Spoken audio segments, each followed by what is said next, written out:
It's common knowledge, almost a trite cliche, that arts organizations are nearly always in financial trouble. Here on the local scene, the Oregon Symphony, the Portland Opera Association, the Oregon Art Institute, the Portland Civic Theatre, and numerous smaller organizations are living largely from hand to mouth, and in some cases struggling for their very existence. Seattle recently announced that it is discontinuing its ring cycle after this season because of production costs. In recent years, various levels of government have assumed some responsibility for the arts, and we now have the National Endowment for the Arts, the Oregon Arts Commission, the Metropolitan Arts Commission, the 1% for the Arts in State Buildings program, the income tax refund checkout suddenly came to life, the income tax refund checkoff for the arts, and the new Performing Arts Center here in Portland. Our state legislature is currently considering the governor's recommendation for a substantial increase in the budget of the Oregon Arts Commission. And only this week, the Portland City Council decided to submit to the voters a proposal to raise the hotel-motel tax in order to provide an operating subsidy for the Performing Arts Center and to help fund other arts activities through the Metropolitan Arts Commission. Notwithstanding this activity, the level of public support for the arts in this country is less than in many other countries. And as might be expected, there is always controversy over whether public subsidies should be increased or whether the arts organizations should be more nearly self-supporting. Here to discuss these matters with us today is Mr. Jerome Hines, who is one of the great singers of our time. Mr. Hines is a leading basso with the Metropolitan Opera Company. He joined the Met in 1946 and is the longest reigning leading artist in the history of that company. He has been honored throughout the world, has appeared in practically all the leading roles, and is here in Portland to appear in the Portland Opera's production of Macbeth later this month. He told us in visiting here that his operatic debut was here in Portland, and I'll let him explain that if he cares to. He has chosen the intriguing title today, The Atheist at His Own Funeral. Mr. Hines.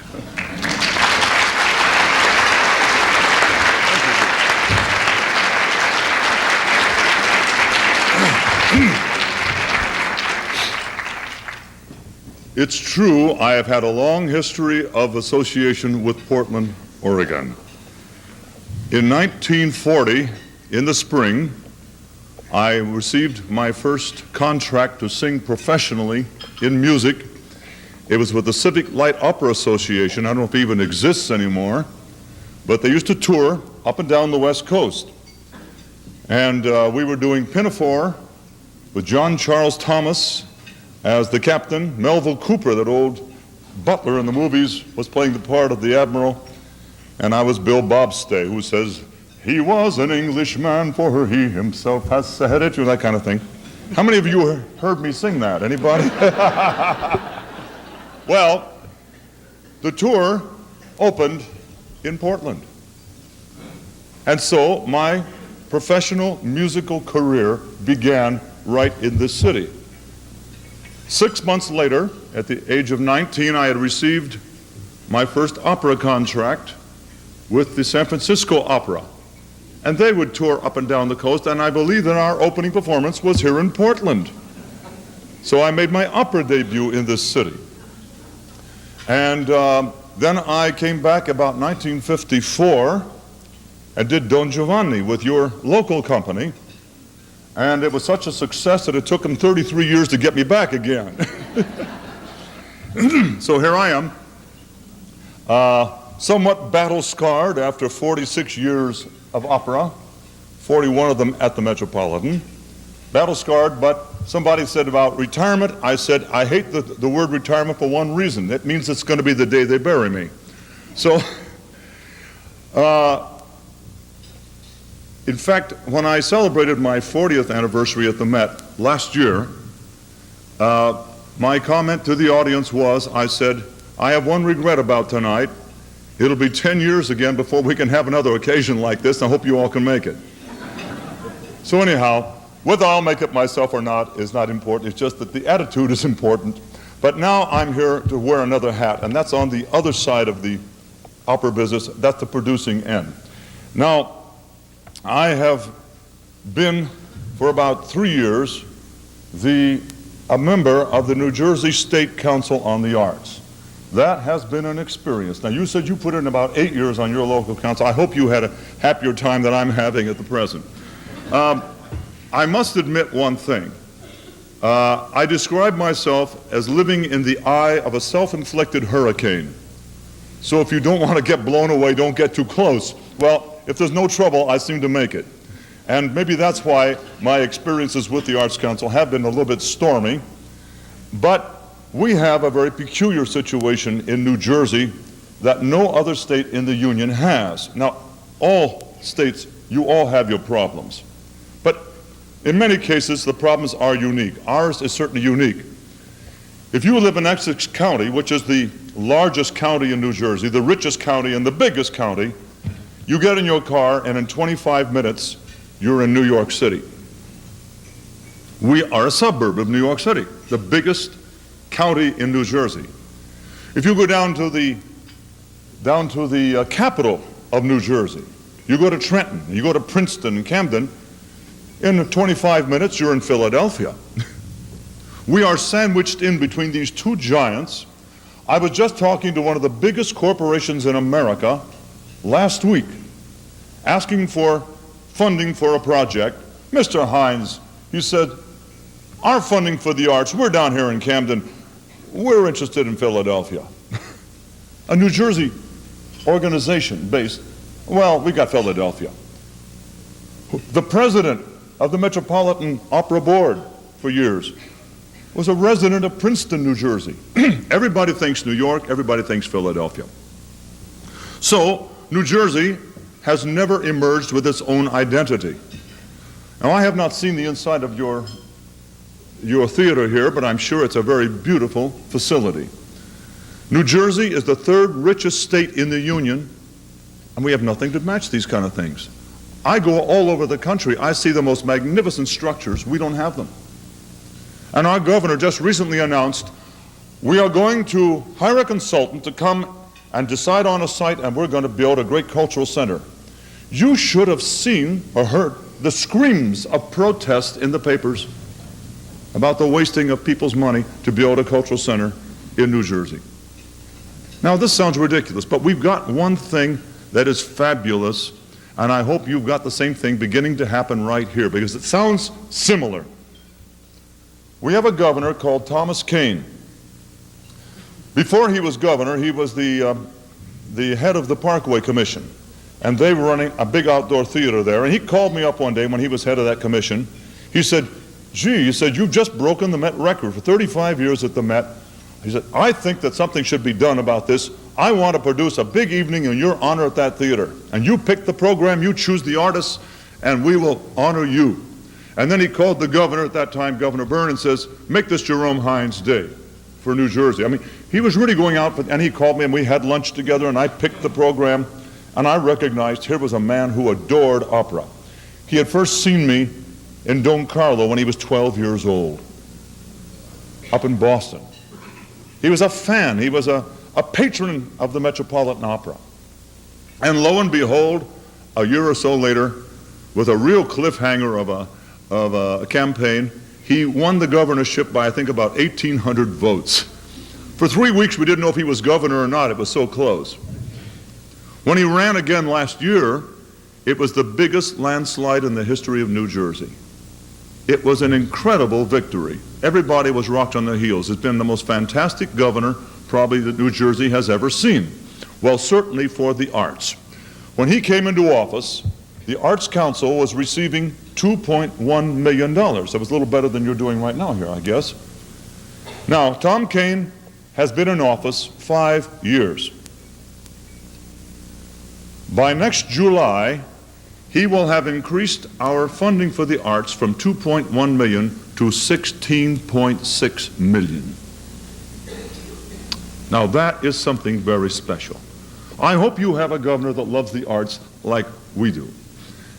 And maybe after your governor has run out his terms that he's allowed and our governor has, maybe you can switch and they can come to each other's state and, and keep on promoting the arts. Now, I was put on the Arts Council by the governor because he was a little upset about how money was being spread around, just thrown in all directions to grassroots, and nothing was being done to give New Jersey a great identity for its own on the arts scene in this world of ours. And so he said, Jerry, would you go on the Arts Council? I said, sure. Well, it was trouble from the day one, but I caused the trouble, I suppose. And here's where the title of my speech is going to come out of. I was sworn in as a member of the Jersey State Council on the Arts, and when I arrived for my first meeting that afternoon, I brought with me some hi-fi equipment and some tapes. And I requested 10 minutes on the agenda. I said, now folks, I said, I'm now your fellow member on the council. I keep receiving all these forms to fill out. I'm supposed to go to performances, and I'm supposed to grade these performances for quality. And apparently, when an Arts Council member grades these performances, it's going to have something to do with the future of the organization that is being graded. Now I said, by golly, with that kind of a responsibility, we better know what we're talking about. Now I have brought you 4 little tapes, 4 excerpts from 4 of the great Golden Age tenors. I want you to tell me which one is Caruso, which one is Corelli, which one is Mazzini, and which one is I forget what the 4th one was, with some name they'd never heard. And they sat there looking poleaxed. So I put on the first tape. Well, Celeste Aida with an old scratchy sound, and when that first B flat came, you knew that was Caruso. That was a cinch. The second one, that was a little more difficult. He was super. The third one was super. The fourth one was super. I said, now, have you got your minds made up which is which? And the 4th tenor was Pertile. How many of you heard of Pertile? Well, there's a lot of opera lovers here. So I got your minds made up, and they said, sort of vaguely, yes. I said, all right, before you commit yourselves, you have not heard even one Golden Age tenor. The first one that you could swear was Enrico Caruso was Randy Randazzo. 20 years in the Metropolitan Opera chorus. This tape was made when he did a concert in Carnegie Hall with Fausto Cleva. The second one was, I won't mention the name, but a tenor who sings currently at the Maestro Cafe in New York for his dinner. The third one, I won't mention his name, who had gotten marvelous reviews in New Jersey for opera, have left the state bankrupt because he couldn't earn a living. And the 4th one, Mario Fusco, drives a truck for the city of New York. Well, they were shocked. The reason I knew it was going to work is when I brought home that tape from Randy Randazzo, I put it on and said to my wife, who was a great professional opera singer, who is that? She said, that's Caruso. I said, it's Randy Randazzo. She says, he lies. It was Randy. If it could fool her, I knew I could fool the council. So I pulled this slick trick. The upshot was this. I said, you know what? This guy drives a truck. This one left the bankrupt. This one sings in the chorus. This one sings for his dinner at restaurants. And I said, the fault is yours. These people are like an atheist at his own funeral, all dressed up and no place to go. Yeah.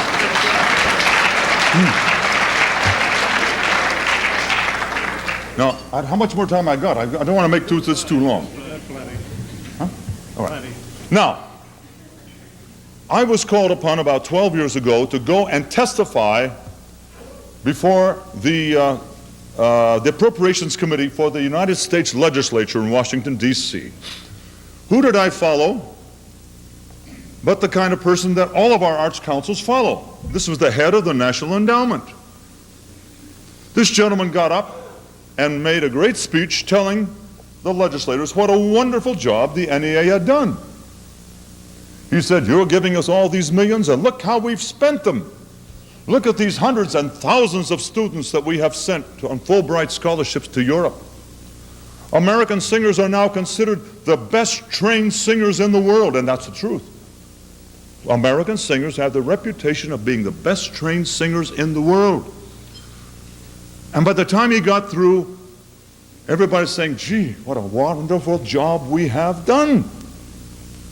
And it was my turn. I got up and says, cover your ears, because the next scream of anguish you're going to hear is going to be mine. I said, when I started in the opera business in 1941, there were about 5 opera companies in existence. About 200 Americans were making a full-time living at opera at that time. If you belong to the Metropolitan or the City Opera, you might make a full-time living in this country. Now stop and take a look at 1986. We have over 150 companies with budgets over 100,000. And AGMA just reported to me that we now can say that we have as many as 250 Americans making a full-time living in opera. What a gigantic increase. 50 more people are being employed. There's a problem here. Why are the Americans so well trained? Why is it that Europeans are not that well trained? They have the culture, they have the teachers. But I recall a young lady, so the daughter of a very, very famous opera singer. 2 years from the day she took her first voice lesson, she was on the stage at La Scala singing a leading role. 1 year after that, she was at the Metropolitan singing with me on the Met stage in leading roles. In another year and a half, her career was finished. She was exploited so quickly and so fast, starting in Europe, because they have opera houses all over the place. The singers didn't have time to train. They were too busy singing. Why are Americans so well trained? If you can't perform, what do? You go home and study. And you keep studying and studying, because you've got no place to sing. Now, the problem is, in New York City area alone, it's reported that there are 30,000 vocal aspirants who want to be opera singers. There must then be at least 60,000 or 90,000 in the whole United States. 250 of them are going to make a living full time. I'm sure that many people come and sing some leading roles here with your local company, and they're marvelous. They're marvelous. And you say, well, what's the last opera you sang? Well, about 6 months ago, I did so. Well, what are you doing to make a living? Well, I have to teach. I have to sing in the synagogues and sing in churches and do whatever I can, or do secretarial work or something else. And these are marvelous voices. Now, the problem is that we are disproportionately spending our money. We're spreading it thin on lots and lots of education, so we can say, look at the number of people we have trained. Atheist at his own funeral. That money should be concentrated till there's a balance. Give them a place of employment. We have to put that money into the opera companies to produce. We got to give them a workplace. What's the sense of taking some young kid and saying, here, you've got the dreams of being a great singer. We believe in you. We're going to train you. We're going to put thousands of dollars into you. And that kid spends years dreaming about the great career they're going to have. And when they've gotten all that training behind them, what happens? There's no place to sing. There's a terrible imbalance here. Our governor, he invented something that I think that your governor ought to think about if he hasn't already done so. He came up with what he called artistic focus. He says, I'm giving an increase of $2 million. That was the first year. He calls the Arts Council and says, now, pick 1 or 2 of the major arts organizations in the state and give them major funding so they can achieve national prominence in a hurry. He comes back to me later and says, I'm disappointed the way they spread that money around. So the next year he says, all right, I'm giving $3 million increase. Now please, let's have some artistic focus. The next year it was $4 million. This year again it's $4 million more. But every little political group says, well, my county needs this, and I won't vote for this, my legislator won't vote for you if you don't let us have a piece of the pie. You've got to somewhere have an artistic focus.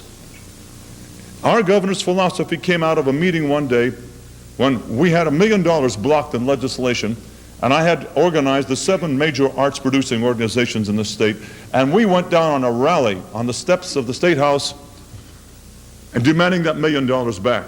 And the governor came out and made a speech on our behalf, and he ended it with the phrase, "And I want New Jersey to be second to none in the arts," and left. That stayed with me. 3 months later, I brought my 7 majors with me, and we went to see the governor. And I said, "Tom, I got to ask you a question. You said something about second to none in the arts." I said, "Was that just a political cliche, or did you mean it?" "No," he says, "I meant it." Now wait a minute, Tom. I said, "Do you mean that you want," I pointed to the manager of the symphony, I said, "You want the New Jersey Symphony to be not even second to the Philadelphia Orchestra or to the New York Philharmonic?" He said, "That's right." Tom, I said, I pointed to the president of the opera company. I said, "Do you want the New Jersey State Opera to be absolutely on par with the Metropolitan?" "Yes." I said, "Tom, excuse me, we have sold you short. We don't dare think that big." I said, "From now on, I'm dedicating myself to doing what you want. We're going to think big. We're going for the gold ring." And a little later, Tom, at a press conference, said, "You all saw what happened when we built our sports complex. Some of you know about that great Meadowlands sports complex. You know what it did to New York? The Giants, they may call them the New York Giants, but they don't play in New York, they play in New Jersey. We absolutely took the whole field of sports because of that giant complex." What does Tom Kane say at a press conference? "You saw what happened to the sports when we built that complex." He says, "I will not be happy until we've done the same thing in the arts." Well, that's audacious thinking. It's saying, we want to be second to none. Well, you know something? I want New Jersey to be second to none, but I'd love to see Oregon say the same thing. I'd like to see California say the same thing. I'd like to see Arizona say it. I'd like to see every one of the 52 states know we want to be number one. I'd like to see that healthy, magnificent competition. And I'd like to see people like Mr. Bailey here, his company. I'd like to see that become like another Metropolitan Opera company, or better. Who knows? All these things are possible, but it takes a few people with the guts to say, "I want the best. I'm not going to be satisfied with some kind of a general spreading out of the funds and we're spending a lot of money." No. Concentrate it and do great things. Don't fritter your money away on little things. Make it count. So it's a challenge for you. Things are happening in New Jersey. We're going to build that great cultural center. The governor has announced, there's a consultant now, and been hired for $200 and some thousand. Come over here and pick a site. He picked a consultant outside of New Jersey so there would be no political strings attached. So from New York comes a consultant. He's going to say, "All right, this is the site for your cultural center. We're going to build a Lincoln Center West." It's going to be exciting. Well, I hope that your Arts Council, that your governor, and that your individuals will be caught by that same kind of a fire, that same kind of a zeal. It can be done in the arts. We're all in the pioneering stage. We've just come out of the Cowboys and Indian stage in America in the arts, and you can carry that torch now and really make it work. So I'm not just here to give you a little talk and to inform you on some subject. I'm here to twist your arm and say, "Come on, get aboard with us. Become part of the cause." What a wonderful feeling it would be someday you would look back and say, "Hey, I was part of building that magnificent thing, that wonderful opera company, that wonderful symphony, that wonderful ballet company." You know, in Soviet Union, 50 theaters of opera and ballet. Every one of those 50 theaters plays 6 nights a week. Every other night is opera, every other night is ballet, 11 months of the year. We should have that kind of situation here, where your company is performing at least 3 nights a week in opera, 11 months of the year, so that your local people from Oregon, when they have beautiful voices and great talent, have a right to go out and earn their living in their home state without being forced into some kind of an involuntary exile to Germany or Italy or someplace else. So give us a home, give us a future in our own country. It's in your hands. Do something about it. Okay.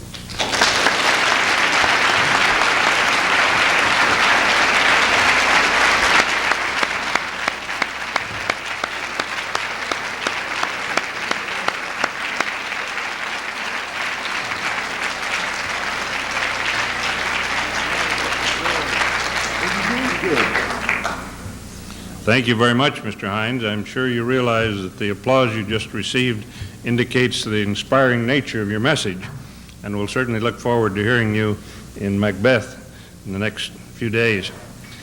Our first question is from our board host, Mr. John Frohnmeyer.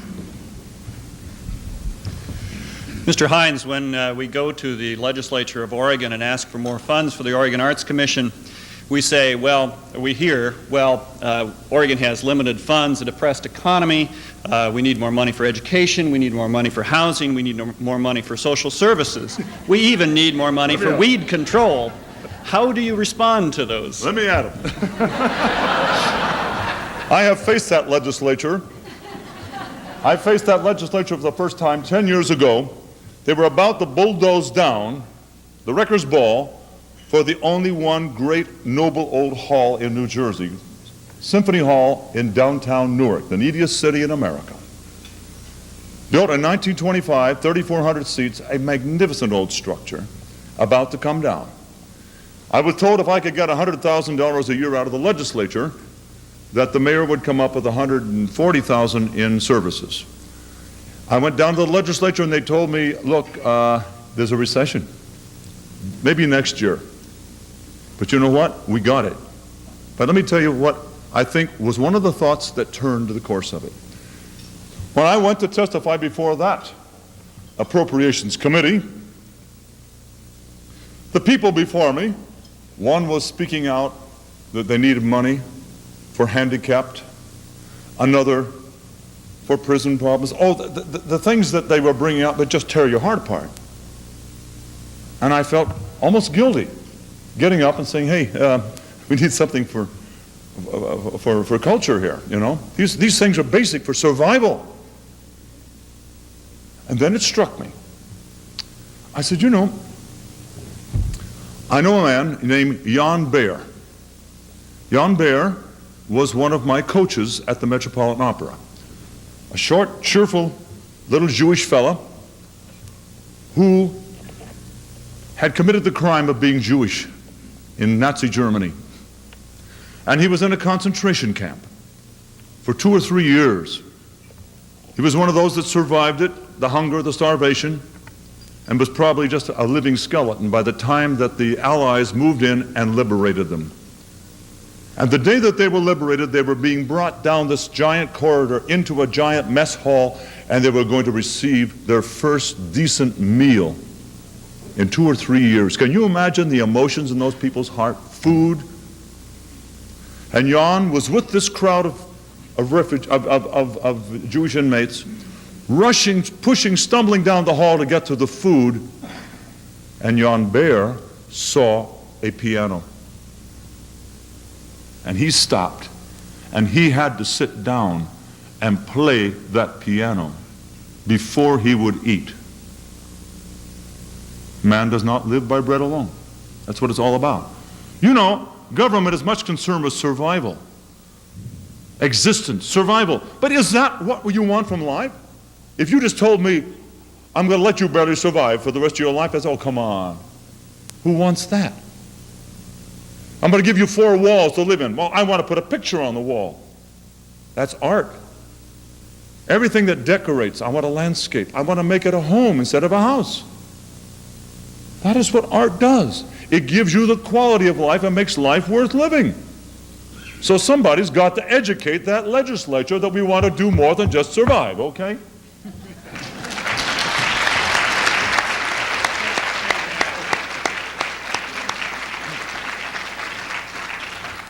Maybe our next question ought to be, are you available as a lobbyist to go say that? For New Jersey, yes.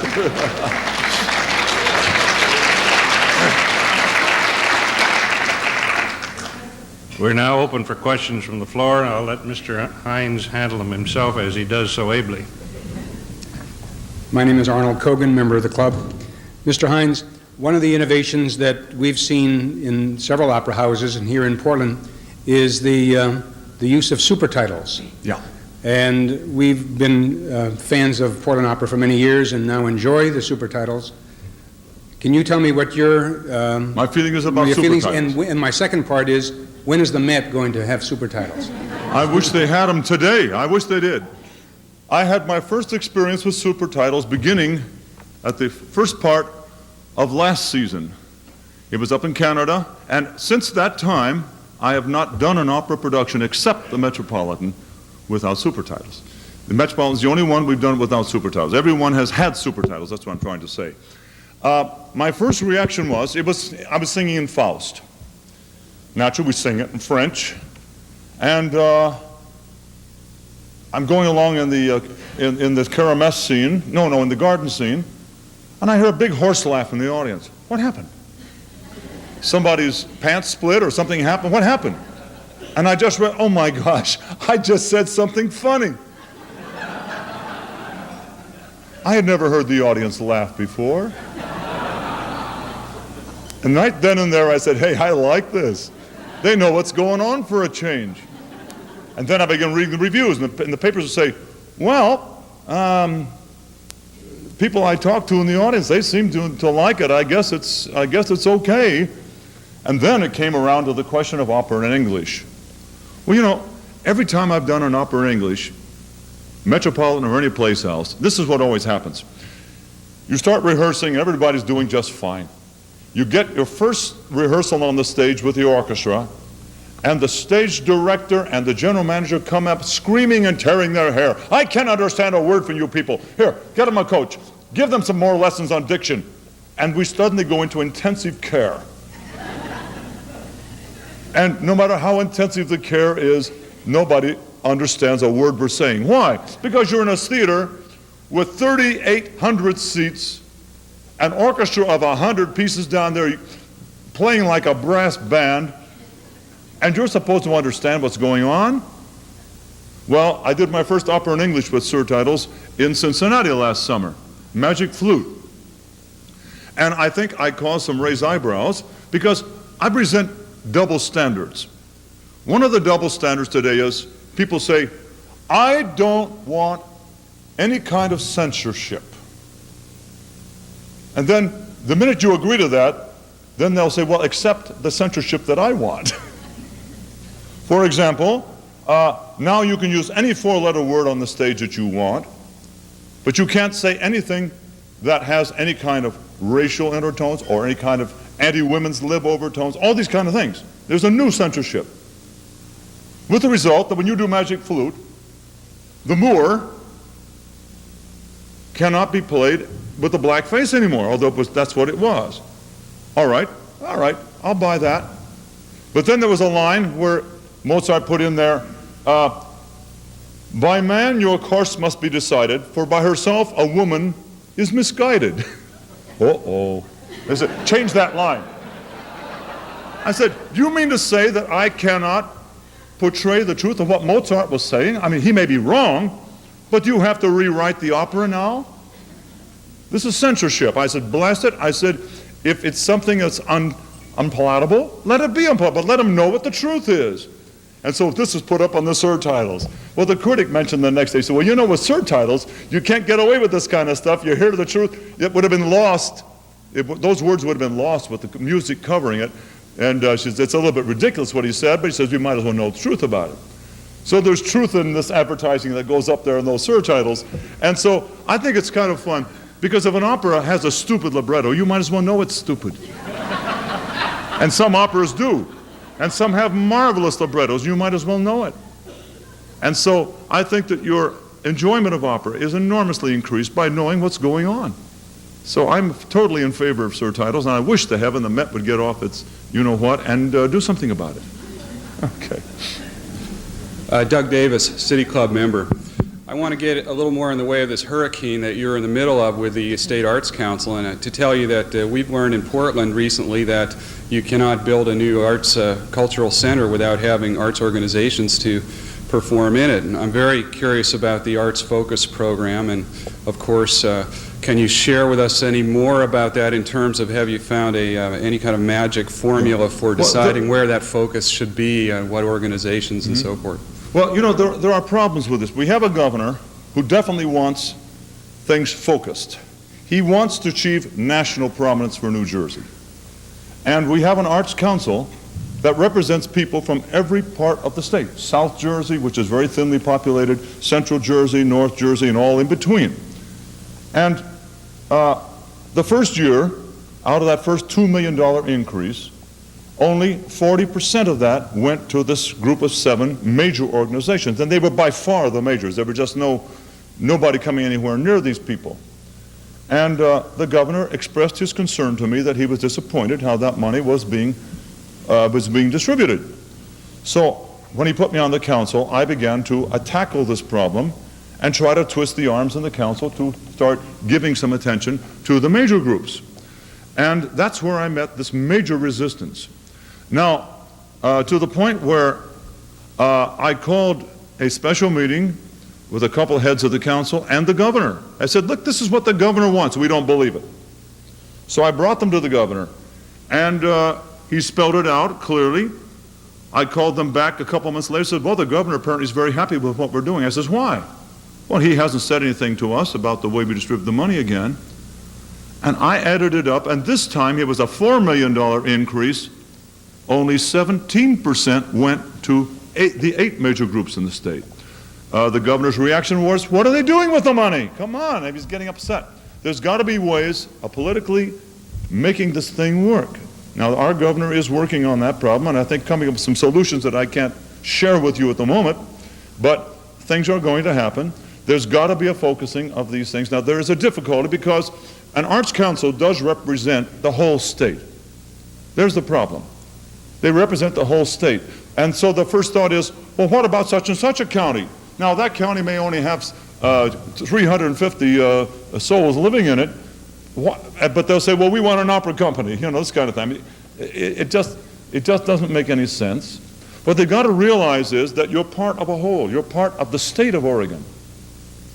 Now, if my foot says, I don't give a hang about what the brain does, I'm a foot and I'm only concerned about the foot, well, if the brain dies, the foot dies with it. So the foot should respect the brain and the head.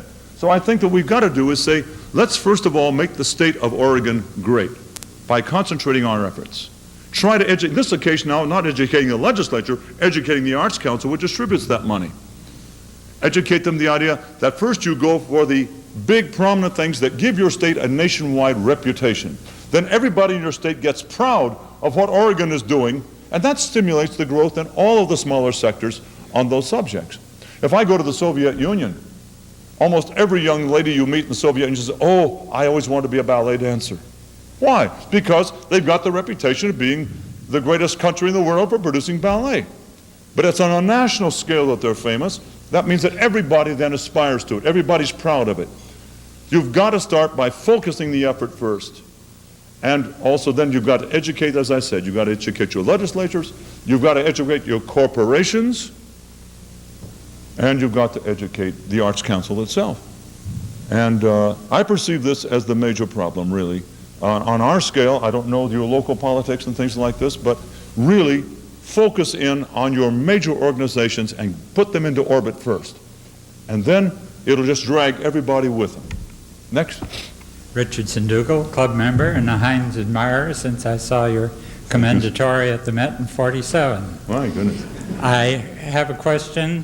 Do you have any words of advice for regional opera companies, either in general or specifically perhaps with regard to repertoire?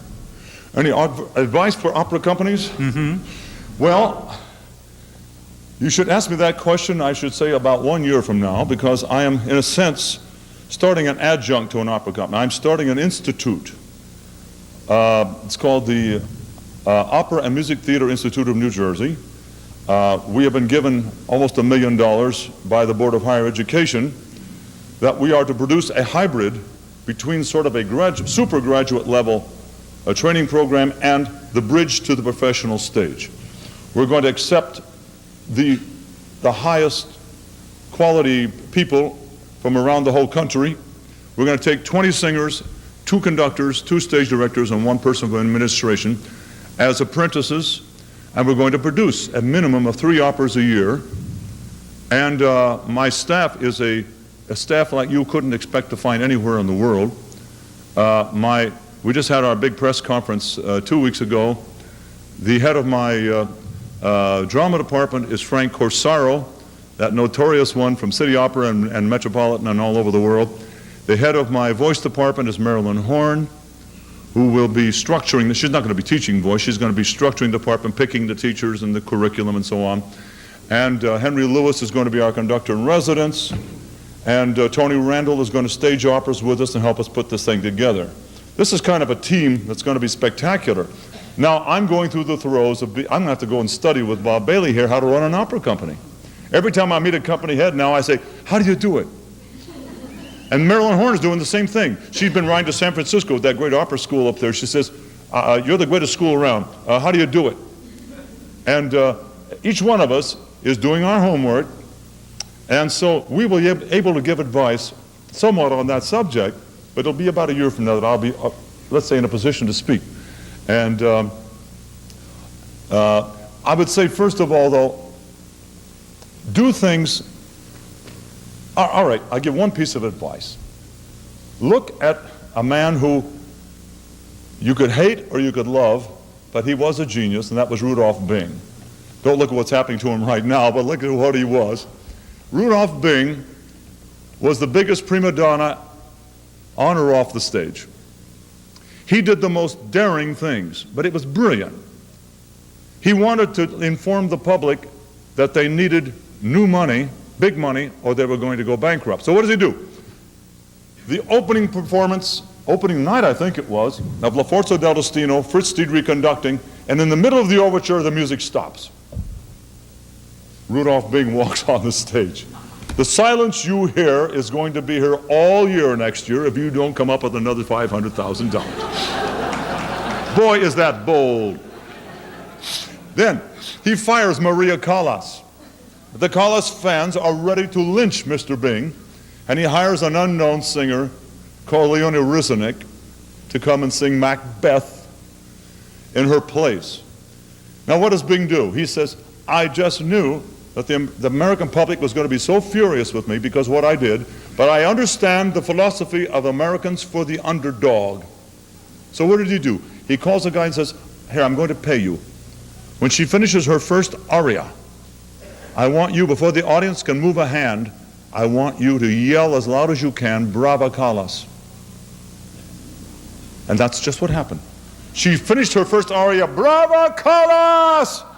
The audience was so furious that they gave her a super ovation, for which Bing very modestly took the full credit. Now, he was full of these kind of things, but he thought with a very original vein. He hired people like Joseph Mankiewicz from Hollywood to stage Bohème. Do you want opera in English? All right, we'll do Bohème and opera in English, we'll do Bohème in Italian. Let the public choose. And he went through all these kind of, he brought Broadway, he brought Fledermaus, he brought all these kind of things. He brought Broadway stage directors. He did all sorts of brilliant, innovative things. The best advice for an opera company head is to be as innovative and original and as attention-getting as you can be. It's theater. A general manager of an opera company has to be a great performer also. Okay? Catherine Wygant. Is there a written statewide arts policy for New Jersey? And if there is, how did you get it? And if there isn't, do you think that would be a good idea? No, give me that question. I didn't quite. Is there a written state Is there a written arts policy? to help you with this arts focus Well, program? if there were a written arts policy, I would say take it as quickly as you can and burn it. No, really, I have a reason for this. No, I have a reason. Let's suppose that I go to see a doctor, and I say, Doctor, I'm having a funny little cough. Oh, he says, here, I'll give you some cough medicine. He says, everybody that comes with a cough, I give them cough medicine. Another one comes, Doctor, I've got a pain under my arm. Oh, here, take some aspirin. I give everybody with pain, I give them aspirin. So the first guy, he dies of lung cancer. The second one dies of some other cancer because the doctor is treating everybody exactly the same way. There should not be a policy. There should be a... You know what? Every state, every city is so different. The problems are so complexly different. You cannot, for example, the NEA guidelines they might put down for all the other states in the Union will not work for New Jersey because we've got Philadelphia and New York across the river. Every place there's a different problem. I say, don't think so much in terms of somebody else spelling out for me the rules and regulations. I say use your own brilliant innovations. Think for yourselves. Study your local problem. I mean, when I got up to make a speech today, I did not prepare the speech. I came here and said, what kind of people am I talking to? I dared to think creatively. I got that education years ago when I started doing my first interviews on radio and television. I'd go in and say, here's a list of the questions we're going to ask you. And then I noticed there'd be some actor, some professional, who'd say, I don't want that list. Come on, let's keep it extemporaneous. And I took the challenge. I began to enjoy the challenge of doing things, of thinking on your feet. And you know, it sharpens the mind. It enables you to meet new situations and meet them quickly. I was in the offices of Merck Pharmaceuticals just 2 weeks ago, looking for money for the Institute. Well, Mr. Hines, you see, he says 95% of our giving is for scientific research. I said, all right. I will initiate immediately a series of seminars by great doctors and speech therapists and things of this sort who will study vocal trauma and discuss it with our students. I said, this is science. Oh, he said, no, we're interested in that. Well, you got to think fast. Now, this is what I'm challenging you to do. Don't ask for a book of guidelines. Tear it up. Because Washington, D.C. doesn't really know what your problems are. I mean, it looks marvelous. You've got reams and reams of it. You should see the material I get from the Arts Council. I mean, I've got stacks of literature like, I don't read that stuff. First of all, they put it in such a language, I can't understand it. The trouble is, I only had a master's in chemistry, so I just don't have that kind of an education. It's just, who can read that stuff and who wants to spend so much time doing it? But they think that they're proving their worth to the state by the reams of material they put out. But let's don't go by guidelines. Use your creative minds. We need people. Now, let me make one quick point. It's very hard for me to quick points, as you've noticed. A man of a few thousand words. But do not ever think about funding a great idea. That is the dumbest thing in the world you could do. Somebody comes and says, I've got a great idea. And you look and say, my gosh, it is a great idea. Don't fund it, for heaven's sake. You don't fund ideas. You fund people. For every great idea, there's 1,000 people that have it. Maybe only 1 or 2 that could make it work.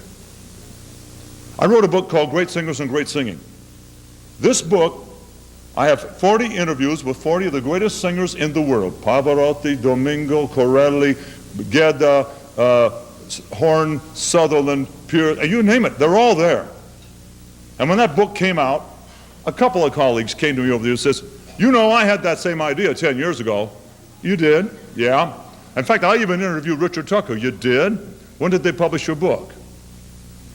Well, it never got published. Well, it was a great idea. I wasn't the first one that had it. I was the first one that made it work. That's all. Now, somebody comes up with a great idea, so what? Let them bloody their heads by pursuing their idea by themselves, like this company has done all these years. They've proven that they are the company in the state. Now that's where you put your money, with the people that know how to do it. Don't go for ideas, go for people that can make it work. That's what I'm really trying to say. Okay. Anything else? Paul Meyer, member of the club. Back in the 40s, the Met really was more like a repertory company with the Eleanor Stevers and Rise Stevens and the Ezio Pinzas, the Richard Tuckers, and the Jerome Hines, who did performance after performance. And today, in New York at least, the New York City Opera seems to have developed a kind of esprit de corps and that kind of collegiality. And the Met seems to have had a series of somewhat uneven ups and downs in its performances. Would you comment on that, please? Yes. You spoke of esprit de corps. I think it's esprit of money. Where is the money going? When I came to the Met in 1946, I swear there was not more than about 9 people running that whole opera company. And a major production of Aida, you had 2 truckloads of scenery for that production. Today, at the Met, the Barber of Seville has 20 truckloads of scenery. The money is no longer going to the soloists, the money is going to the big, big productions, the gigantic staff, the gigantic theater. Now in those days, Ezio Pinza was the leading bass of the Met. when I came in, he didn't sing just the Borises and just the Don Carlos and just the Mephistopheles. He sang the Father Mano, he sang Rumpus and I. He sang every bass role that could be considered somehow of any importance whatsoever. But he spent the whole season there because the biggest money in the international opera world was centered around New York City and the Metropolitan Opera. That's where the money was. Now, the European theaters pay more than the Met does. Our money goes into giant productions now, and we can't afford this kind of congregation of singers, with the result that a star will come and maybe give one production in a year or one production in 2 years. They don't spend the whole year there. So we had a congregation of talent that was absolutely unbeatable in the world. We don't anymore because of that very reason. There's too much of a spreading out now of this focus upon the big production rather than upon the artist. Okay. Ned, excuse me, I have a virus that everybody else has. Ned Look, City Club member, and also with one of the foundations. Mr. Hines, you've already answered this question, but let me ask you more specifically.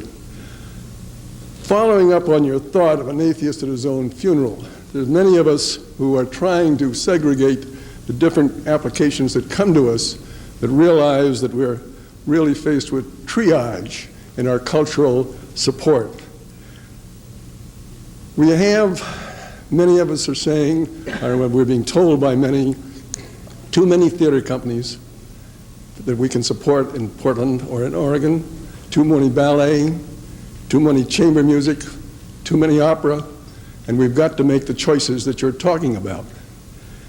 Can you give us some kind of a clue, what kind of a criteria, what kind of litmus test those of us who are trying beyond our own means and knowledge and background and qualifications to make these decisions in a wise way? Because there's a limited amount of money and we are not doing it well. All right, now we have, for example, in New Jersey now probably about 7 groups that call themselves opera companies. And we say from the Arts Council, who do we fund? Where does the main money go? Some little group suddenly overnight does a production that is spectacular and say, oh golly, the money should be going to them, not to this, take it away from us, give it to that one. Is that what we're saying? How should we decide which group we're going to fund and so forth? The point is this, you're going to get torn to pieces by the so-called arts critics who will say, oh, but look at the quality of this little group over here compared to the sloppiness of this bigger group over there and things like that. You know, if you put one artist on the stage all by his or herself, it is a very uncomplex situation. It's very easy to be a great virtuoso and do superb quality. Put 200 people on that stage in a great big production, a massive sort of a thing, and it cannot ever achieve the virtuosity of that solo concert or of a smaller ensemble. So you cannot just simply go by, well, look at the super quality over this little thing over here. I think that you want to take a look at what is the public, because there's public tax dollars we're talking about, for example. What is the public really supporting? You say, well, I don't like the quality of this particular ballet company. I think this smaller company over here has much higher class quality. But the point is that the box office shows that the public says, we're voting for that company 10-1 over this other one. You may think that's super high quality. We like this. I think since it's the tax dollars coming out of the taxpayer's pocket, let that box office reflect the public's vote as to where that money should go. Now, I'm not just talking in terms of saying, well, then in that case we should only fund things like rock and roll and things like this because they're popular. No, I'm talking about the real serious arts, which, by the way, can never make their own way financially. It's ridiculous to even think of it. You all know that having a symphony orchestra, you've got to have a big deficit. You can't make it, if you have full houses every night, you're not going to make it. Now, take a symphony orchestra, add to that a major chorus, add to that a ballet, add to that scenery and costumes, and a whole host of soloists and conductor and staff. Why, it's 5 times the expense of a symphony orchestra. How can we ever talk about making their own way financially? This is why we need subsidy. This is like libraries, it's like education. The great arts have to be aided by financial subsidy from the government, because this is not some kind of a popular art form that will make its own way like a Broadway show and pay for itself. It can't be done. Okay. Now, let me just quickly follow up on that, because you really haven't answered the question. The question is, how many ballet companies, how many chamber music, how many opera, how many theaters in a community our size can we support, and how do we make the choice to go with the winner? Do we do it on the financial stability, or do we do it on the potential quality? Because we cannot continue to look at 10 or 11 theaters making application, right, all of whom have got financial problems and are not going to survive. All right, we cannot continue. I might be able to give you a partial answer to this by suggesting a guideline, which I shouldn't do. I think the first point is that a group should have to be forced by blooding their heads to prove that they are worthy of existence before you ever subsidize them. I don't think that any group, the Arts Council of New Jersey has a 2-year rule. I think it should be a 5 or a 7-year rule. I don't think any new organization should be given 1 penny of state money or any kind of public money until they have managed to reach a certain level after 5 or 7 years of knocking their heads against the wall and proving that they've got the guts, the determination, the ability, the stability, whatever it takes. Now, I have an opera that I wrote, which I just produced in Seattle 2 years ago, a year and a half ago. My company was in existence 11 years before we ever received 1 penny from anybody. Now, in that first 11 years, I was the composer of the opera, okay? I sang the leading role. When there was nobody to drive the truck for the scenery, I drove the truck. I helped drive the nails and build the sets. I played the piano when the accompanist didn't show up. I sang other people's parts in rehearsal when they didn't show up. I remember one night I had to call the doctor. My wife got so upset that she was having a heart attack. The doctor came over and says, "Jerry, you got to start delegating some authority here. You're killing yourself doing too much."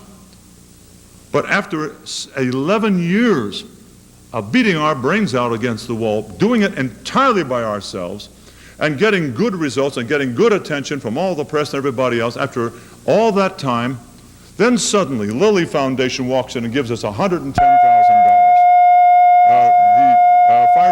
Firestone gives us another $20,000. Tiffany gave us $10,000. All of a sudden, we were into orbit. Well, that was in 1967, and we are still in orbit because the staff that I picked out of 11 years of this gathering in, I finally found the key people, 5 people, who could make that thing work. But we had to prove ourselves. And I have no pity for these little groups that come in and say, again, we've got a great idea. Don't do it. Make them bloody their heads for 5, 6, 7 years. And if they really have built an audience and proven their worth, then you can say, well, we can accept 1 more in the picture now. But there isn't a question of how many. It's a question then, how many can really make it far enough they say, well, they're surviving without us, so now let's help them survive further. Yeah. Thank you, and I'm glad we have it on tape. Okay.